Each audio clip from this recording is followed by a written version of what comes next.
আজকে আমরা আলোচনা করব ফুজিয়ামা পাওয়ার সিস্টেমস আইপিও নিয়ে।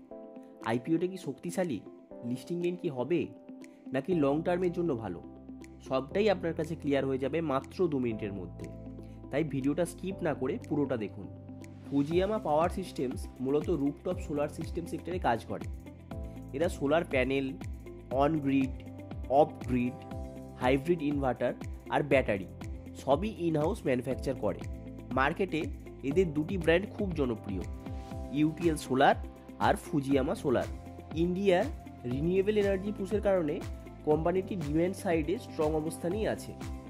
আইপিওটা ওপেন হবে 13ই নভেম্বর আর 17ই নভেম্বর পর্যন্ত অ্যাপ্লাই করা যাবে। প্রাইস ব্যান্ড রাখা হয়েছে 216 থেকে 228। টোটাল ইস্যু সাইজ প্রায় 828 ক্রোর, যার মধ্যে ফ্রেশ ইস্যু 600 ক্রোর আর ওএফএস আছে 228 ক্রোর আর পিই রেশিও আছে প্রায় 40। ফুজিয়ামার ফিনান্সিয়াল গ্রোথ বেশ ইমপ্রেসিভ। ফিনান্সিয়াল ইয়ার 23-তে রেভিনিউ ছিল মাত্র 664 কোটি, আর ফিনান্সিয়াল ইয়ার 25-এ সেটা কোথায় এসে দাঁড়িয়েছে জানেন?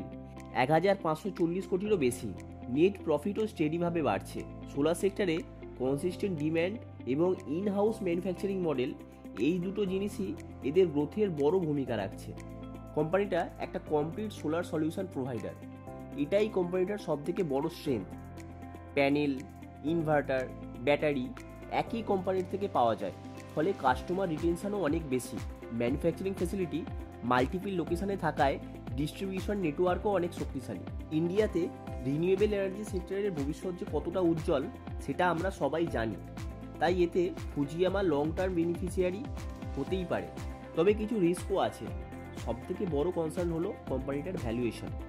পি রেশিও প্রায় 40, যা একটা মিড ক্যাপ সোলার কোম্পানির জন্য একটু বেশি। আর গ্রে মার্কেট প্রিমিয়াম প্রায় ফ্ল্যাট, মানে লিস্টিং গেন আপনি কিছুই পাবেন না। ইন্ডাস্ট্রিতে কম্পিটিশন খুবই বেশি, স্পেশালি ইনভার্টার এবং ব্যাটারি সেগমেন্টে, যা মার্জিনে চাপ ফেলতে পারে। শর্ট টার্ম ইনভেস্টার যারা শুধুই লিস্টিং গেনের জন্য আইপিওতে অ্যাপ্লাই করেন, তাদের এই আইপিও থেকে খুব বড় সারপ্রাইজ আশা না করাই ভালো। কিন্তু যারা লং টার্মের কথা ভাবছেন, রিনিউয়েবল এনার্জি গ্রোথ স্টোরিতে বিশ্বাস রাখেন, তারা এই কোম্পানিটার কথা ভাবতে পারেন। তাও আমি বলবো এখনই এই কোম্পানিটাতে ইনভেস্ট করার কথা না ভাবাই ভালো, কিছুদিন ওয়েট করুন। এই ছিল ফুজিয়ামা পাওয়ার সিস্টেম আইপিওর একটা কমপ্লিট রিভিউ।